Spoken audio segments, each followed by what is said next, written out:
Hello friends, Radhe Radhe. आज की इस वीडियो में हम सुनेंगे भगवान विष्णु और एक सच्चे भक्त की कहानी। गुरुवार के दिन इस कहानी के सुनने से भगवान विष्णु की कृपा आपके ऊपर बनी रहती है। आइए सुनते हैं एक सच्चे भक्त और भगवान विष्णु की कहानी। एक गांव में भोला नाम का एक गरीब ब्राह्मण रहता था। उसे शास्त्रों का बहुत ज्ञान था। उसके पास गांव का कोई व्यक्ति कुछ पूछने आता तो वह उसकी परेशानी का उपाय बता देता था। एक दिन उसकी पत्नी सुधा ने कहा, सुनो, आप जो सबको उपाय बताते रहते हो, यह सब लोगों को मूर्ख बनाते हो, या सब में कोई सच्चाई भी है? भोला ने कहा, तुम मेरी धर्म पत्नी होकर मेरी शिक्षा पर प्रश्न चिन्ह लगा रही हो। मेरी बात कभी झूठी नहीं होती। उसकी पत्नी बोली, तो फिर अपने लिए कोई उपाय क्यों नहीं करते? तुम्हें दिखाई नहीं दे रहा हम कितने गरीब हैं? भोला ने कहा, अमीरी गरीबी की माया तो मेरे श्री हरि जाने, लेकिन एक बात है, उन्होंने आज तक हमें भूखा नहीं सोने दिया। इस पर पत्नी कहती है, एक दिन ऐसा भी आएगा कि गांव में आपको कोई नहीं पूछेगा, तब भूखा ही सोना पड़ेगा। इस तरह भोला भगवान विष्णु की भक्ति में लीन रहकर गुजर बसर कर रहा था। तभी एक दिन उसके पास एक सेठ जी आते हैं। उन्होंने कहा, भोला, मेरे पास बहुत पैसा है, लेकिन सुख भोगने के लिए संतान नहीं है। मेरा क्या कसूर जो मुझे संतान का सुख प्राप्त नहीं हो रहा है? भोला ने कहा, सेठ जी, आपके पिछले जन्म के कर्मों के कारण आपके घर में कोई संतान नहीं है। पिछले जन्म में आप एक शिकारी थे। आपने एक चिड़िया को मार दिया था।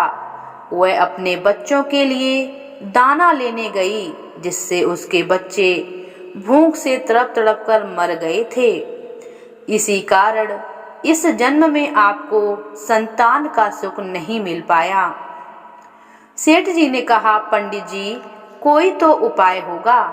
भोला ने कहा, सेठ जी, जब आपके पाप कर्म समाप्त हो जाएंगे तो आपको यह सुख मिल जाएगा। इसके लिए इंतजार करना होगा। सेठ जी ने कहा, मैं आपका घर धन से भर दूंगा, किंतु मेरे घर में संतान होने का कोई उपाय तो बता दीजिए। यह सुनकर भोला को गुस्सा आ गई। उसने कहा, तुम मुझे धन से खरीदना चाहते हो? चले जाओ यहाँ से। उसके जाने के बाद उसकी पत्नी ने कहा, जब वह सेठ धन देने को तैयार था तो तुम्हें क्या हो गया था? उसे उल्टा सीधा कुछ भी उपाय बता देते। भोला बोला, श्री हरि विष्णु का भक्त हूँ। झूठ बोलने पर पाप की कमाई नहीं कर सकता। यदि तुम्हें मेरे साथ रहना है तो रहो, नहीं तो चली जाओ यहाँ से। यह सुनकर पत्नी को बहुत गुस्सा आया, लेकिन वह कुछ नहीं बोली और चुपचाप अपने कामों में लग गई।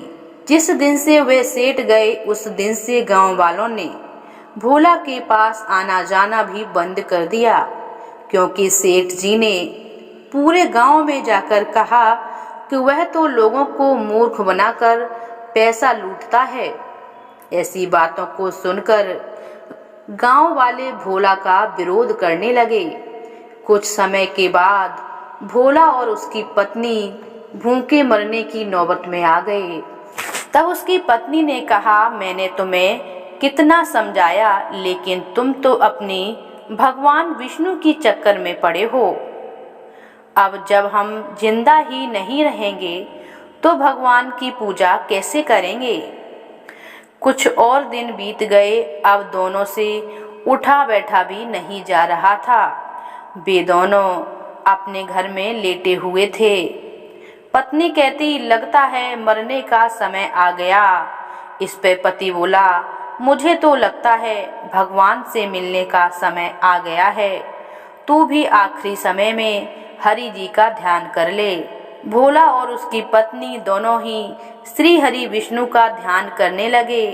उसी समय भगवान श्री हरि विष्णु उन्हें दर्शन देने के लिए प्रकट हो जाते हैं। भोला बोला, भगवान, अब तो हमारे अंदर इतनी भी हिम्मत नहीं है कि मैं आपके श्री चरणों में प्रणाम कर सकूं। अब तो आप हमें अपनी शरण में ले लीजिए। श्री हरि विष्णु बोले, तुम मेरे ऐसे भक्त हो जो बिना किसी लालच के मेरी भक्ति कर रहे हो। इस कारण तुम्हें इसी संसार में रहकर धर्म की शिक्षा देनी है।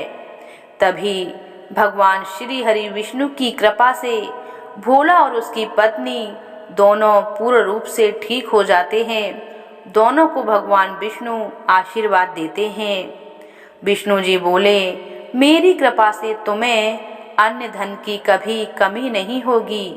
आज से तुम्हारा केवल मेरी भक्ति करना है।